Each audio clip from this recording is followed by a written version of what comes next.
আসসালামু আলাইকুম। আজ একটা নতুন গল্প বলবো। আমি ইন্টারমিডিয়েটে থাকতে ইংলিশ মেবি ষষ্ঠ অথবা সপ্তম ইউনিট 4 থেকে 5 লেসন হইব মেবি, আই ডোন্ট শিওর। কারণ ইন্টারমিডিয়েট আমি পড়ছি প্রায় 2022 সালে ফার্স্ট ইয়ার, তো ফার্স্ট ইয়ার সেকেন্ড ইয়ারে একই বই থাকে।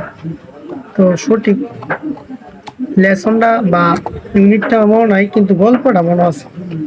গল্পটা হচ্ছে এরকম যে একদিন এক ছেলে এই সমুদ্রের পাশ দিয়ে যাচ্ছে এবং সমুদ্রের মাঝে ওই দিন প্রবল ঢেউ হয়েছিল, যে ঢেউয়ের কারণে সমুদ্র থেকে অনেক সামুদ্রিক মাছ ঢেউয়ের সাথে নদীর কিনারায় ভেসে আসে। প্রচুর মাছ। এটি একটি ছোট ছেলে দেখতে পারে, দেখে সে তার নিজের যতটুকু সম্ভব এবং যতটুকু সাংঘাতিক কোলায় শক্তি সামর্থ্য আছে সে ততটুকু চেষ্টা করছে যে মাছগুলোকে আবার যাতে সমুদ্রে নিক্ষেপ করা যায়। তো সে তার অনুভূতি থেকে এবং কি মন মানসিকতা থেকে সে একটি দুটি করে মাছ হাতে ধরে সমুদ্রে নিক্ষেপ করতেছে।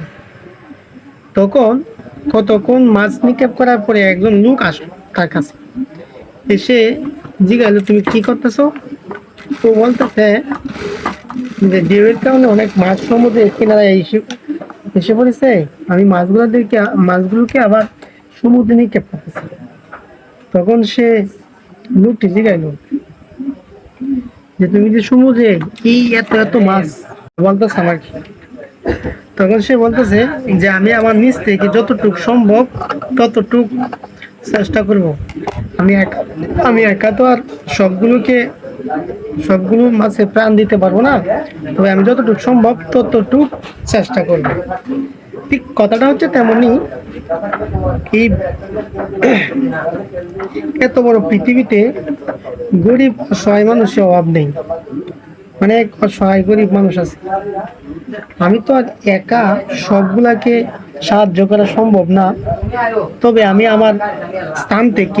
আমার ক্ষুদ্র স্থান থেকে যতটুকু সম্ভব এবং কি যতটুকু সাংঘাতিক আছে ঠিক ততটুকু চেষ্টা করব।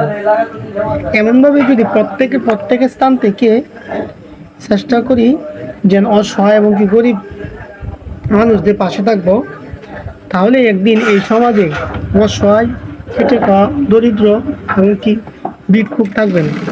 তো আমি কথা দিয়ে এটাই বোঝাতে চাচ্ছি যে কেউ একা কোনো সমাজ পরিবর্তন করতে পারবে না, তবে সমাজকে পরিবর্তনের জন্য সে তার স্থান থেকে যতটুকু সম্ভব ততটুকু চেষ্টা করতে পারবে। তো হাদিসেও আছে যে তুমি একটা জিনিস ঘৃণা করো, তুমি এই জিনিসটা পছন্দ করো না, তবে যা এরপরে সমাজে হচ্ছে তুমি তোমার শক্তি দ্বারা তুমি তা প্রতিবাদ করতে পারতেছো না, তো তুমি তাকে মন থেকে ঘৃণা করো। প্রকাশ্যেও যদি তুমি না করতে পারো, তাহলে অন্তত তুমি তোমার মন থেকে, ভিতর থেকে এই জিনিসটা ঘৃণা করো।